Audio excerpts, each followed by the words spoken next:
नमस्कार, मैं रवीश कुमार। ये ऐसा चुनाव रहा कि जो अक्सर गलत हो रहे थे वो सही हो गए।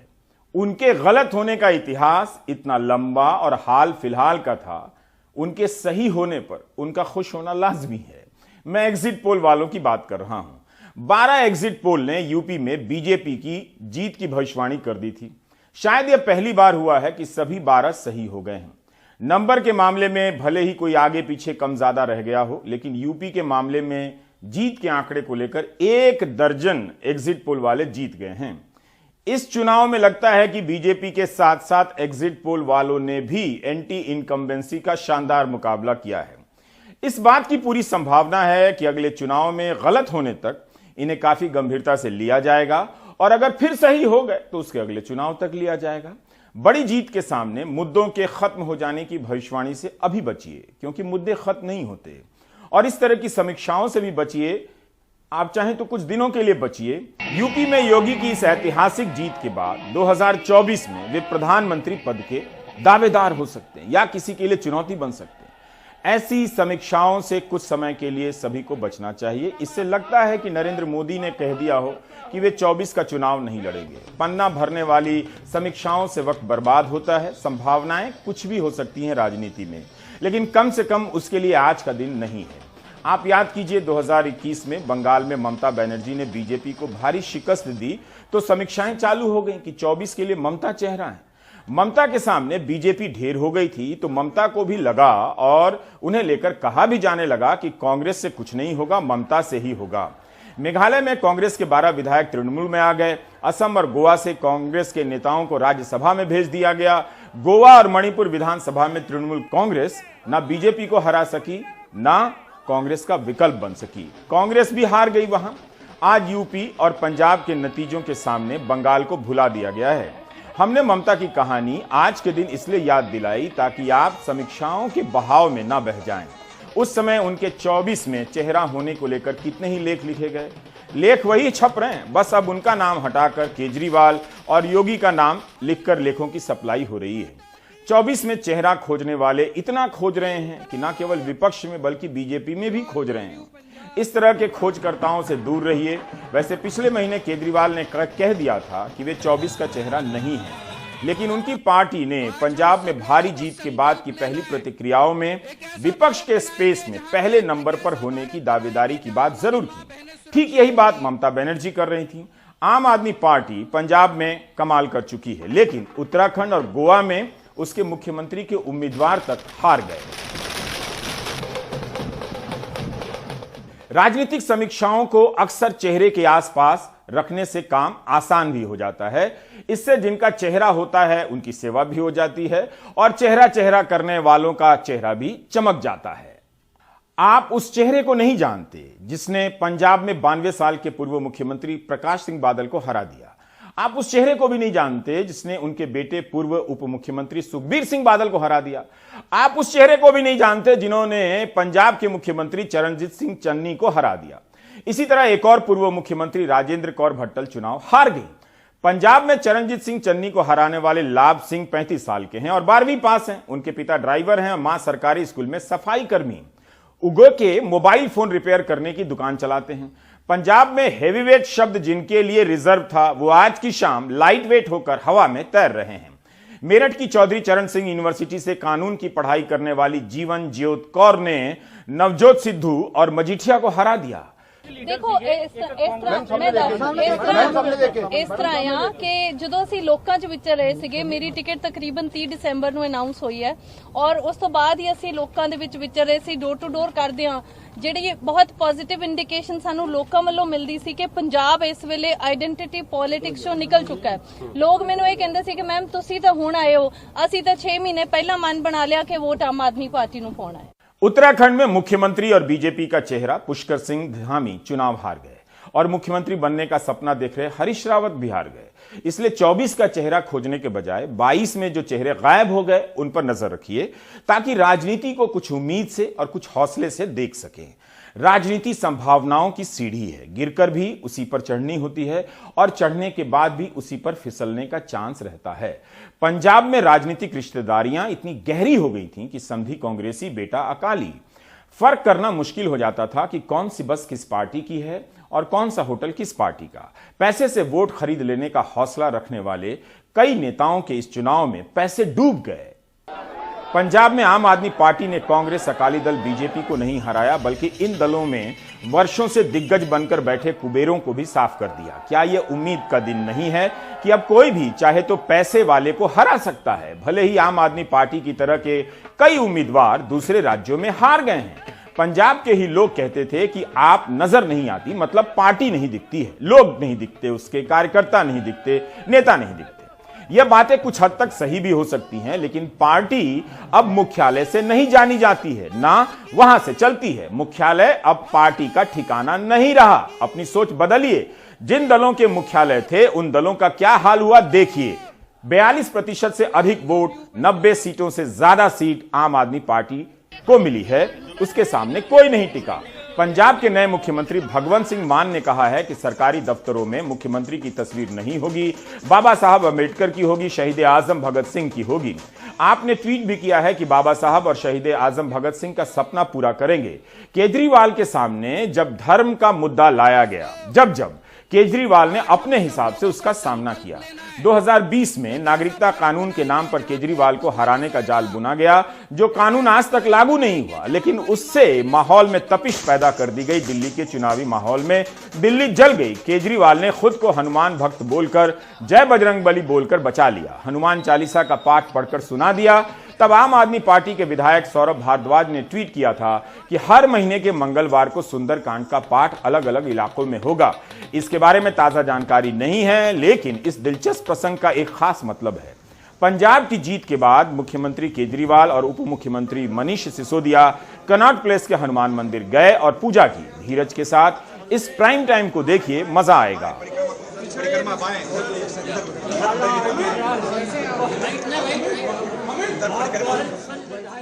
लेकिन इस चुनाव में कमाल की बात यह हुई कि केजरीवाल को कहना नहीं पड़ा कि वे बजरंगबली के भक्त हैं, जबकि अमित शाह यूपी में अखिलेश को बाहुबली और अपने पक्ष को बजरंगबली बता रहे थे।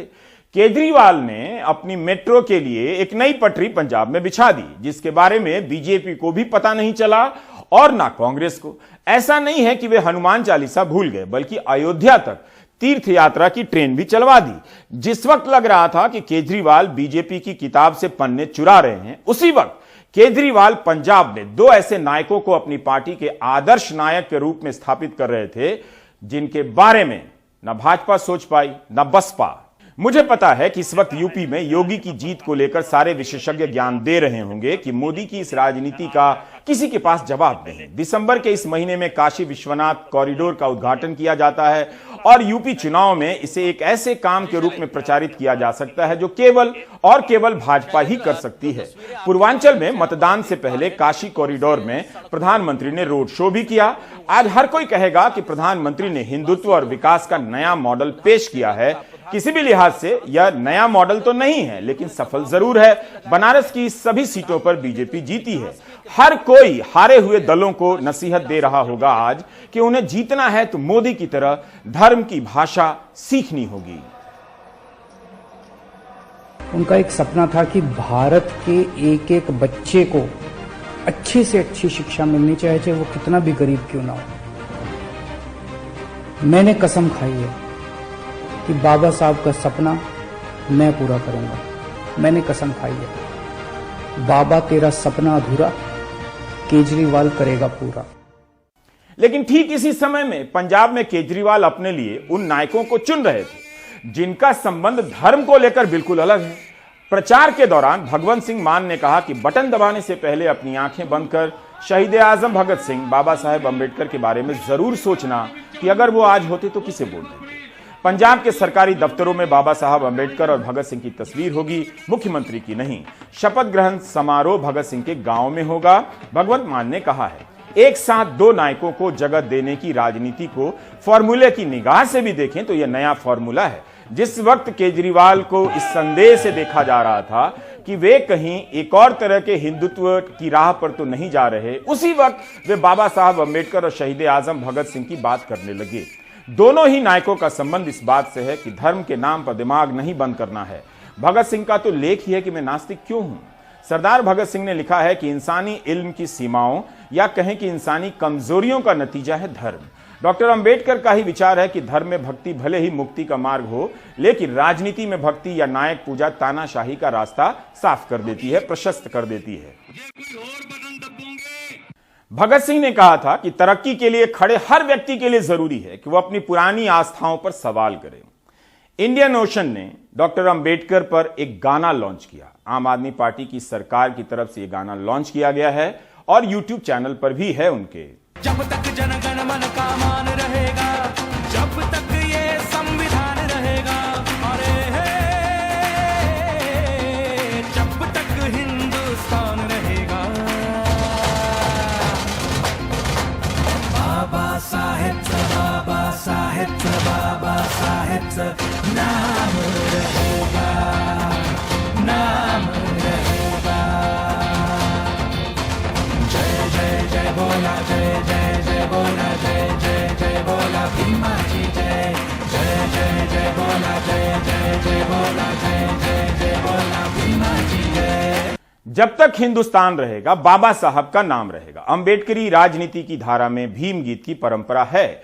भीम गीतों में संविधान को लेकर गीत गाए जाते हैं। मेरी जानकारी में दुनिया में शायद यह अकेली ऐसी परंपरा है जिसमें संविधान की किताब को लेकर गाने गाए जाते हैं। मराठी में, हिंदी में, भोजपुरी में, तमाम भाषाओं में। बसपा की राजनीति के इर्द गिर्द ऐसे गीत खूब लिखे गए, गाए गए, लेकिन आज बसपा का पंजाब और यूपी में क्या हश्र हुआ, चर्चा करने की जरूरत नहीं है। लेकिन 2014 के बाद अंबेडकर को बीजेपी भी अपना आदर्श बनाने लगती है। खूब कार्यक्रम हुए। अंबेडकर जयंती के मौके पर याद कीजिए भीम ऐप लॉन्च हुआ। 2016 में बीजेपी अंबेडकर जयंती पर, या मोदी सरकार कहिए, ग्रामीण विकास के लिए ग्राम उदय से भारत उदय मिशन लॉन्च करती है मोदी सरकार। केजरीवाल इस चुनाव में बीजेपी की इस दावेदारी में हिस्सेदारी के लिए कदम बढ़ा देते हैं। कांग्रेस चन्नी को दलित चेहरा बनाती है, लेकिन तब तक देर हो गई थी। कांशीराम के बाद डॉक्टर अंबेडकर की विरासत पर नए तरीके से दावेदारी करने के बारे में किसी भी दल ने इस तरह से नहीं सोचा होगा और ना उसे सफलता मिली होगी। बाबा साहब अंबेडकर ने एक ही बात कही थी, अगर अपने समाज को हमें पिछड़ेपन से हटाना है, अगर अपने समाज की गरीबी दूर करनी है, अगर अपने समाज को बराबरी का हक दिलाना है, तो एक ही चीज कर सकती है, अच्छी शिक्षा। अच्छी शिक्षा। अपने बच्चों को अच्छी शिक्षा दो। अगर हमारे बच्चे पढ़ लिख गए तो सारे समाज के साथ बराबरी का हक लेंगे, गरीबी दूर होगी और सारे सबके साथ हम आगे बढ़ेंगे। 70 साल में, 75 साल में इन पार्टियों ने और इन नेताओं ने मिलके सरकारी स्कूलों का बेड़ा गर्क कर दिया। इन लोगों ने जानबूझ के बेड़ा गर्क किया इन्होंने, क्योंकि सरकारी स्कूलों के अंदर गरीबों के बच्चे पढ़ते हैं, एससी भाईचारे के बच्चे पढ़ते हैं, दलितों के बच्चे पढ़ते हैं, कुचले लोगों के बच्चे पढ़ते हैं। इन्होंने जानबूझ के सरकारी स्कूलों को खराब रखा ताकि ये वर्ग कभी भी आगे ना बढ़ सके। भारत की राजनीति में ये सभी स्थापित आदर्श और पूजनीय हैं, लेकिन केजरीवाल ने इन्हीं स्थापित आदर्शों के जरिए पंजाब में अपनी राजनीति को नया आधार दिया। इसे बदलाव के साथ साथ नए प्रयोग के रूप में भी देखा जाना चाहिए। अन्ना आंदोलन और लोकपाल के समय गांधी और सत्याग्रह चेहरा बने, तो पंजाब तक पहुंचते पहुंचते डॉक्टर अंबेडकर और भगत सिंह भी जुड़ गए। इसका मतलब है कि कोई भी आदर्श किसी भी दल की निजी विरासत नहीं है। यह बात हो सकती है कि आपने बीजेपी से सीखी है। जब बीजेपी गांधी के सच्चे सेवक और नेहरू के मित्र सहयोगी पटेल को अपना आदर्श बना लिया, उनकी सबसे ऊंची मूर्ति बना दी, तो भगत सिंह और डॉक्टर अंबेडकर केजरीवाल के क्यों नहीं हो सकते। आज भी पंजाब में जगह जगह शहीद आजम की तस्वीर दिखती है, घरों के ऊपर उनकी मूर्ति बनी दिखेगी, कारों के पीछे स्टिकर, और किसान आंदोलन में तो खूब इस्तेमाल हुआ। बदलाव यूपी में भी बड़ा हुआ है। यहां बीजेपी ने केवल बाबा विश्वनाथ को अपना प्रतीक और आदर्श नहीं बनाया, बल्कि ये बुलडोजर भी बीजेपी का प्रचारक बनकर एक ऐसी कानून व्यवस्था की स्थापना की बात कर रहा था जिससे बाहुबल की झलक ज्यादा मिलती है। बीजेपी ने जो चुना, यूपी की जनता ने उसे चुना। 2014 के बाद से यूपी में यह चौथा चुनाव है। चारों चुनावों में बीजेपी ने साबित कर दिया कि उत्तर प्रदेश भाजपा प्रदेश है। यूपी में भाजपा को टक्कर देने की ताकत किसी में नहीं। यह जरूर है कि अखिलेश यादव ने अपनी तमाम सीमाओं के बाद 127 सीटें हासिल की हैं। यह संख्या बदल भी सकती है। बीजेपी के सामने इतनी सीटें लाना आसान नहीं, लेकिन सरकार नहीं बना पाना एक बड़ा झटका है।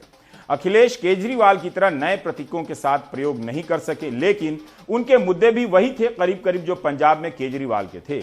यूपी में रोजगार, महंगाई और आरक्षण के साथ अन्याय के सवाल पर उन्हें वोट तो खूब मिला मगर सत्ता नहीं। मुख्यमंत्री योगी आदित्यनाथ ने जनता के साथ साथ प्रधानमंत्री के नेतृत्व के प्रति आभार प्रकट किया है।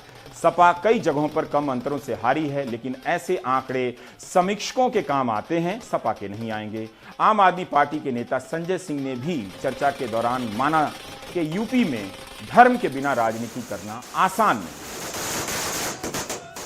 जब भी राम मंदिर दर्शन भी करने गए, या हम लोगों ने तिरंगा यात्राएं भी निकाली, या हमने जब भी धर्म का पूजन अर्चन या मंदिरों में जाना, कहीं भी हमने अगर इस कार्यक्रम में हिस्सा लिया तो हमेशा प्रेम की, सद्भावना की, एकता की, भाईचारे की बात की। उत्तर प्रदेश की सारी तिरंगा यात्राएं हम नारा लगाते थे, हिंदू, मुस्लिम, सिख, ईसाई आपस में सब भाई भाई।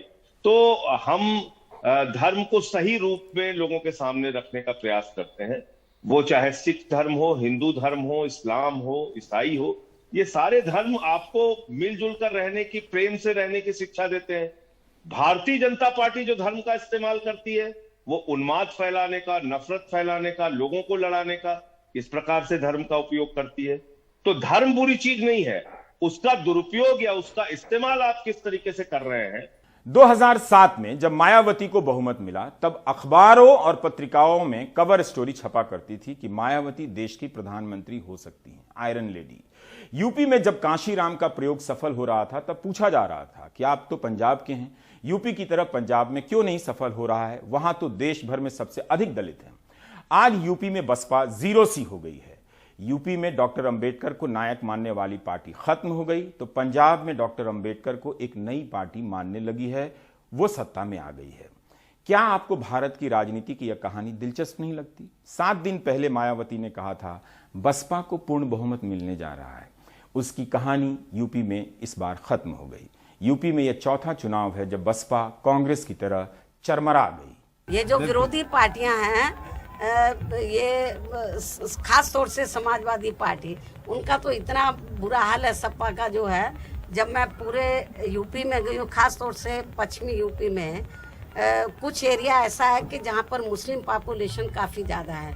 जहाँ उनका अधिकार बनता था वहाँ तक तो इन्होंने मुसलमानों को टिकट दिए नहीं। मतलब अगर मान लीजिए किसी कारण से स्पष्ट बहुमत किसी को ना मिला, मैं जो आपको बता रही हूँ, बीएसपी को एब्सोल्यूट मेजॉरिटी मिलेगी। जो ये सवाल पूछ रहे तब पूछना जब रिजल्ट आ जाए। इसलिए समीक्षकों से सावधान रहिए। आज जो हुआ है उसके बहुत से किस्से हैं, आगे वैसा होगा जरूरी नहीं, लेकिन आज जो हुआ है उसे जान लेने में नुकसान नहीं। लखीमपुर खीरी में जहां थार जीप ने किसानों को कुचल दिया, उस इलाके में बीजेपी ने बहुत अच्छा किया है। उन्नाव में बीजेपी को, हाथरस में भी बीजेपी को, जहां पर बलात्कार की घटनाओं ने झकझोर दिया था, काफी वोट मिले हैं। उन्नाव में बीजेपी को 50% से ज्यादा तो हाथरस में 59% से अधिक वोट मिले हैं। बीजेपी को 44% से अधिक मत मिलते नजर आ रहे हैं। 2017 की तुलना में 5% से अधिक मत हासिल करना कोई सामान्य सफलता नहीं है। साफ है कि यूपी में बीजेपी की लहर थी। बेशक सपा और गठबंधन ने 36% मत हासिल कर पहाड़ की चढ़ाई की, लेकिन माउंट एवरेस्ट पर झंडा नहीं फहरा सके, वहां तक नहीं पहुंच सके। सीटों की संख्या और मतों के प्रतिशत में बदलाव की संभावना है जो हमने अभी बताई, लेकिन हम अभी के हिसाब से बता रहे हैं। जीत से उत्साहित बीजेपी ने कहा कि होली से पहले सौगात मिलेगी। बीजेपी की राजनीति के लिए लाभार्थी एक नई श्रेणी नहीं है, 2014 से है, लेकिन इस श्रेणी ने इस बार बीजेपी के लिए नई कहानी जरूर लिख दी। हैरानी की बात है कि चुनाव के कई चरण समाप्त होते होते लोगों का तब ध्यान जाता है कि महिला वोटर भी बीजेपी के लिए जीत का आधार बन सकती है, जबकि इसके बारे में प्रधानमंत्री नरेंद्र मोदी ने नवंबर 2020 में ही साफ कर दिया था। तब बिहार का चुनाव हुआ था, साइलेंट वोटर की पहचान उन्होंने बता दी थी। तब भी उनके विरोधी बीजेपी के इस आधार को पकड़ने और उससे संवाद करने में सफल नहीं हुए। हम 11 नवंबर 2020 को प्रधानमंत्री मोदी का दिया गया एक पुराना बयान आपको सुना रहे हैं। और साथियों, मैं कल से टीवी पर देख रहा हूं, अखबारों में चर्चा है साइलेंट वोटर। साइलेंट वोटर अब उनकी गूंज सुनाने लगी है। बीजेपी के पास साइलेंट वोटर्स का एक ऐसा वर्ग है जो उसे बार बार वोट दे रहा है, निरंतर वोट दे रहा है। ये साइलेंट वोटर्स हैं देश की माताएं, बहनें, महिलाएं, देश की नारी शक्ति।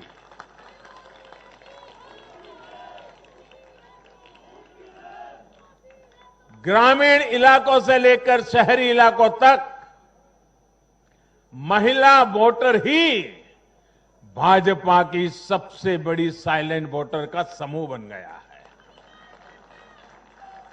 आखिर ऐसा क्यों है?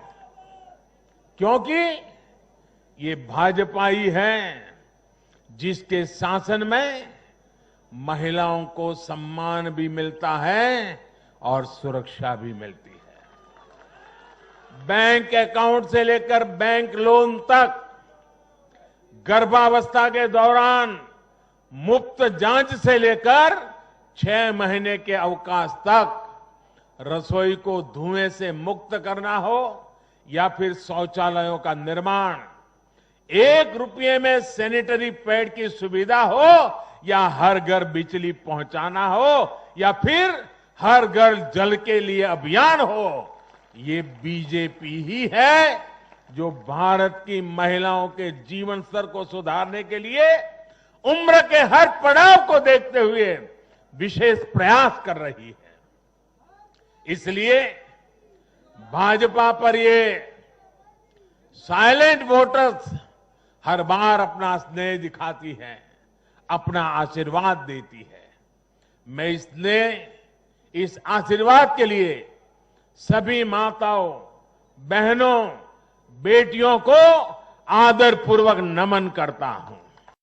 राजनीति पर नजर रखनी है तो सिर्फ आज और आगे की नहीं, पीछे की कहानी भी याद रखा कीजिए। इसकी कहानी फिल्म की तरह हर सीन के साथ बदलती जाती है, साथ साथ भी चलती नजर आएगी। इस वक्त तक नतीजे आ रहे हैं तो सीटों की संख्या में बदलाव हो सकता है। लखनऊ बीजेपी का दफ्तर आज नए उत्साह से भर गया तो दिल्ली बीजेपी का दफ्तर भी कम रंगीन नहीं था। बीजेपी के लिए केवल यूपी से खबर नहीं है, बल्कि गोवा, मणिपुर, उत्तराखंड में सरकार बना रही है बीजेपी। इन चारों जगहों पर बीजेपी एंटी इनकम्बेंसी को मात देकर सत्ता में दोबारा पहुंची है। आज की जीत बंगाल की हार की टीस से उबरने में मदद कर रही है, लेकिन आज एक साथ यूपी सहित 4 राज्यों में शानदार प्रदर्शन करने के जश्न को होली के रूप में भी देखिए बीजेपी कितनी उत्साहित है। यह जीत अगर मगर इतना रह गया या उतना मिल जाता से मुक्त जीत है। जाहिर है सारा श्रेय प्रधानमंत्री नरेंद्र मोदी को जाएगा और प्रधानमंत्री सारा श्रेय सभी कार्यकर्ताओं को देंगे। चुनाव के दौरान भाजपा के कार्यकर्ताओं ने मुझसे वादा किया था कि इस बार होली 10 मार्च से ही शुरू हो जाएगी। हमारे कर्मठ कार्यकर्ताओं ने ये विजय ध्वज फहरा करके इस वायदे को पूरा करके दिखाया है।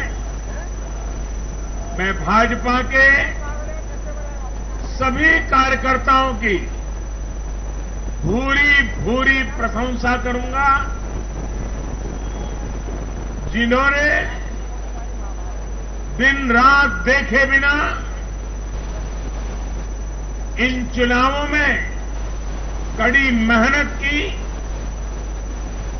हमारे कार्यकर्ता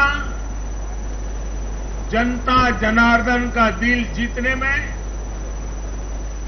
जनता जनार्दन का विश्वास जीतने में सफल रहे और पूरे पार्टी का नेतृत्व जिन्होंने किया, कार्यकर्ताओं ने को जिन्होंने लगातार मार्गदर्शन किया, ऐसे हमारे राष्ट्रीय अध्यक्ष श्रीमान जगत प्रकाश नड्डा जी को भी मैं बहुत बहुत अभिनंदन करता हूं, बहुत बहुत बधाई देता हूं।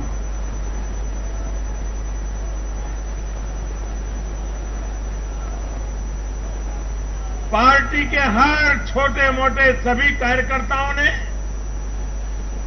उनके अथक परिश्रम से आज एनडीए के लिए जीत का चौका लगाया है।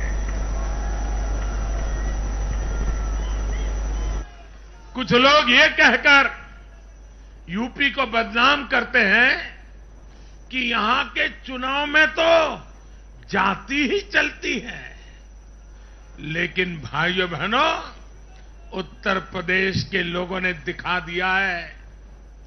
2014 के चुनाव नतीजे देखें, 2017, 2019 के नतीजे देखें और अब फिर 22 में भी देख रहे हैं। हर बार यूपी के लोगों ने सिर्फ और सिर्फ विकासवाद की राजनीति को ही चुना है। यूपी के लोगों ने इन लोगों को यह सबक दिया है और यह सबक उनको सीखना होगा। यूपी के गरीब से गरीब व्यक्ति ने, यूपी में गांव में रहने वाला व्यक्ति हो, पढ़ा लिखा हो या अनपढ़ हो, यूपी के हर मतदाता ने, हर नागरिक ने एक सबक दिया है कि जाति की गरिमा, जाति का मान देश को जोड़ने के लिए होना चाहिए, देश को तोड़ने के लिए नहीं होना चाहिए। और ये करके दिखाया है, 4 चुनावों में करके दिखाया है। वैसे आज मैं ये भी कहूंगा कि 2019 के चुनाव नतीजों के बाद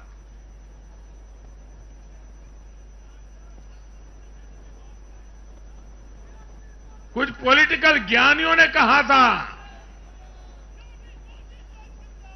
2019 में जब लोकसभा में हम दोबारा जीत करके आए तो उस ज्ञानियों ने कहा था कि भाई 2019 के जीत में क्या है, ये तो 2017 में ही तय हो गई थी,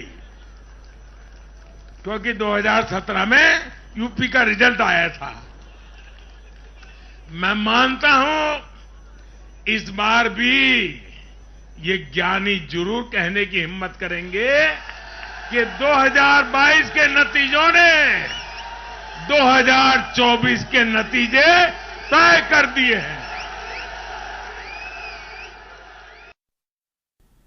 परिमल हमारे सहयोगी उत्तराखंड से रिपोर्ट कर रहे थे, जहां यह बताया जा रहा था कि कांग्रेस सरकार में आएगी या कांग्रेस और बीजेपी बराबरी पर छूटेंगे, मगर नतीजों में ऐसा नहीं हुआ। बीजेपी आराम से सरकार बना रही है, इस बात के बावजूद कि जिन्हें मुख्यमंत्री बनाया गया था कि इनके नेतृत्व में सरकार आएगी और बीजेपी चुनाव लड़ेगी, पुष्कर सिंह धामी चुनाव हार गए हैं।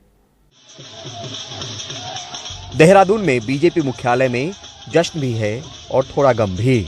उत्तराखंड में आज तक लगातार दूसरी बार किसी एक पार्टी की सरकार नहीं आई थी। बीजेपी एक तरफ तो इस मिथक को तोड़ने में कामयाब रही, लेकिन दूसरी ओर उसका नेतृत्व कर रहे मुख्यमंत्री पद के उम्मीदवार पुष्कर धामी अपनी सीट खटीमा से करीब 7,000 वोट से हार गए। लगातार मिथक था कि एक बार भाजपा आती है, एक बार कांग्रेस आती है, और आज उत्तराखंड के अंदर नया इतिहास बन गया है।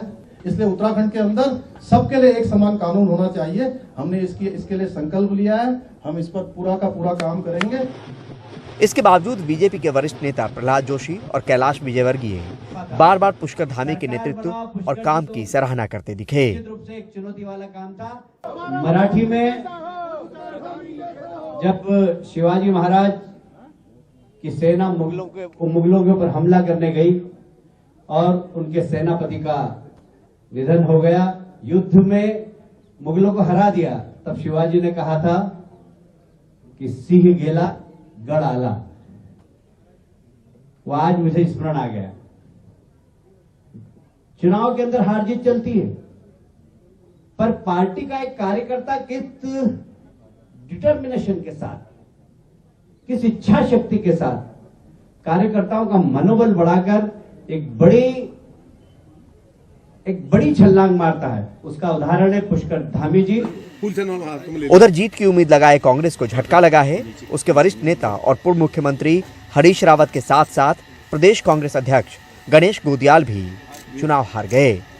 कांग्रेस जनों और कांग्रेस नेतृत्व के बहुत प्रयासों के बावजूद भी हम उत्तराखंड की जनता का विश्वास जीतने में थोड़े कम रह गए। अगर लोगों ने विपक्ष के रूप में हमको अपनी भूमिका अदा करने का जो आदेश दिया है, एक बड़े हुए मैंडेट के साथ दिया है, हम उसको पूरे प्राणपण से, पूरी निष्ठा से निभाएंगे। चुनाव है तो हार जीत भी, रिकॉर्ड बनते भी हैं, रिकॉर्ड टूटते भी हैं। कहीं खुशी होती है तो कहीं गम भी, क्योंकि एक मेहनत होती है और मेहनत पे उम्मीद टिकी होती है, पर इसको आंकती जनता है। उत्तराखंड के देहरादून से परिमल कुमार, एनडीटीवी इंडिया। हम एक ब्रेक लेते हैं, लेकिन उत्तर प्रदेश का जो जनादेश है उसे सिर्फ सीमित संदर्भों में देखने की कोशिश मत कीजिए। 2024 के आलोक में देखने की कोशिश मत कीजिए। हर चुनाव एक दूसरे से अलग होता है। हर चुनाव के भीतर एक नई कहानी होती है। तब भी जब यूपी में बीजेपी दोबारा जीत कर आई है, यह कहानी 2017 की उसकी जीत की कहानी से काफी अलग है। उन कहानियों को जानेंगे तब पता चलेगा कि लगातार जीतने के लिए किस तरह से स्क्रिप्ट में बदलाव जरूरी है। हर दिन एक ही तरह का प्राइम टाइम आप भी नहीं देखना चाहेंगे। ब्रेक ले लेते हैं।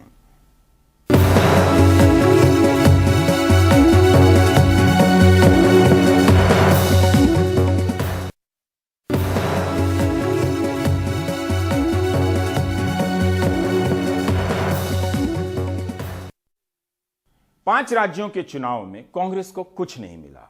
उसके लिए बर्बादी की ही खबरें हैं। मणिपुर में कांग्रेस की जगह दूसरी पार्टियों ने जगह बना ली है। मुख्य विपक्षी दल के रूप में भी उसकी दावेदारी समाप्त हो गई है। वहां भी बीजेपी सरकार में आ गई है। मणिपुर में इस बार जनादेश बीजेपी के लिए दिख रहा है।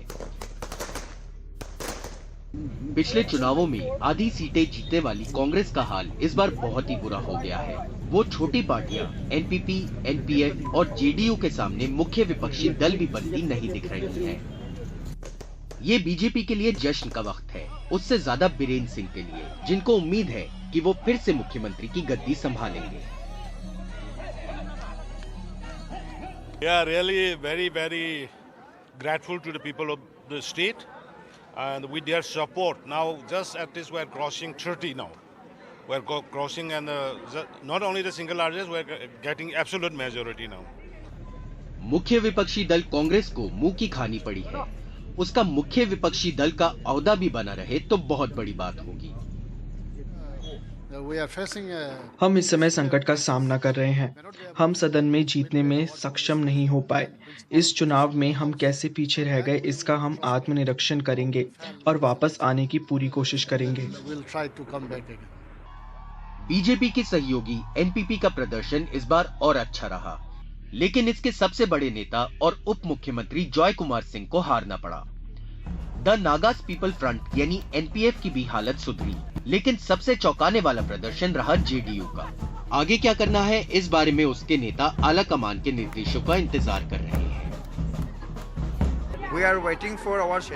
हम केंद्र के नेतृत्व के आदेश का इंतजार करेंगे और कल सुबह होने तक कोई फैसला नहीं करेंगे। Nitish ji, we will not take any decision till tomorrow. 2012 में कांग्रेस ने एबोबी सिंह की अगुवाई में 60 सदस्यों वाली विधानसभा में 30 का आंकड़ा पार किया था। इस बार लग रहा है कि बीरेन्द्र सिंह ने बीजेपी के लिए कमाल किया है, लेकिन इंतजार करना होगा कि बीजेपी उनको फिर से मुख्यमंत्री बनाती है या नहीं। मणिपुर से रत्नदीप चौधरी की रिपोर्ट, एनडीटीवी इंडिया। गोवा में क्या हुआ? आम आदमी पार्टी ने उसी तरह के प्रयोग किए जिस तरह के पंजाब में किए, लेकिन गोवा में उसे सफलता नहीं मिली। ऐसा नहीं था कि आपने गोवा में जोर नहीं लगाया। कांग्रेस ने नए नए उम्मीदवारों को टिकट दिया क्योंकि उसके पुराने उम्मीदवार बीजेपी में चले गए थे। कांग्रेस के उम्मीदवार बीजेपी में जाकर जीत गए, जहां बीजेपी सरकार बना रही है। महाराष्ट्र गोमांतक पार्टी और 3 अन्य निर्दलीय विधायकों ने बीजेपी को समर्थन दे दिया है। तो गोवा में भी कांग्रेस की कहानी खत्म होती है।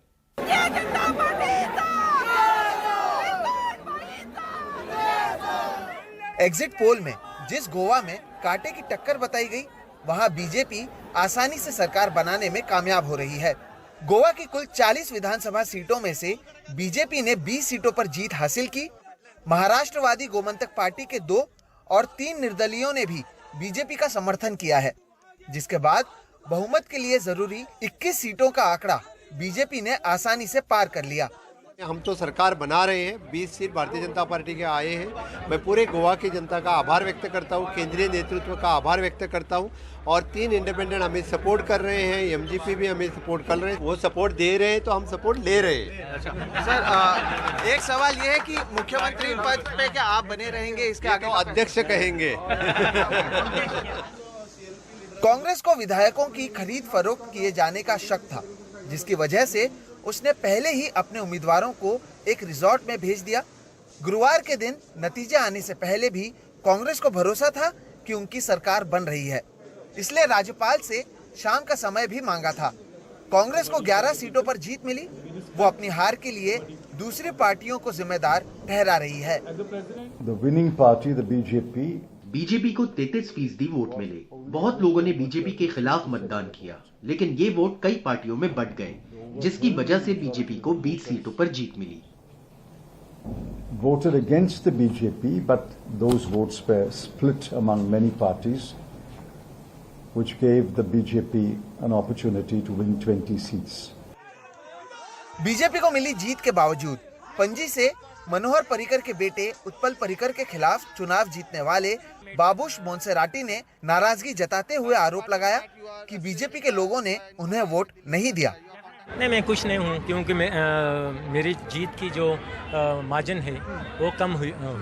मेरी को ऐसा लगता है श्योर है कि बीजेपी कोर कार्यकर्ता हैज वोटेड अगेंस्ट मी। तो फिर इसे आप किस तरह से देखते हैं, क्योंकि अभी भी आप now the what is done, no, so I have seen, I will get it up to the party high command. BJP पहले गुरुवार शाम को ही राज्यपाल से मिलकर सरकार बनाने का दावा करने वाली थी। अब वो आंकड़े मजबूत होने पर कुछ दिन बाद सरकार बनाने का दावा करेगी। ऐसा है कि अगर हमारी सीटें कम आती तो दौड़ भाग करके राज्यपाल जी के पास जाने की आवश्यकता थी। अब तो पूरी मेजॉरिटी है, तो हमारा पूरा प्रोसेस हम फॉलो करेंगे। पार्टी का प्रोसेस है, वो करके राज्यपाल जी के पास जाएंगे। बीजेपी ने अब तक गोवा के लिए मुख्यमंत्री चेहरे का ऐलान नहीं किया है। गोवा के मौजूदा मुख्यमंत्री प्रमोद सावंत जहां इसके मुख्य दावेदार हैं, तो वहीं गोवा में और भी कई प्रत्याशी हैं जो मुख्यमंत्री पद मिलने के लिए प्रयास कर रहे हैं। ऐसे में पार्टी की ओर से आखिरी फैसला क्या लिया जाता है, ये देखना अहम होगा। पणजी से कैमरा पर्सन राजेंद्र दयालकर के साथ सोहित मिश्रा, एनडीटीवी इंडिया। आप देख रहे थे प्राइम टाइम। नमस्कार।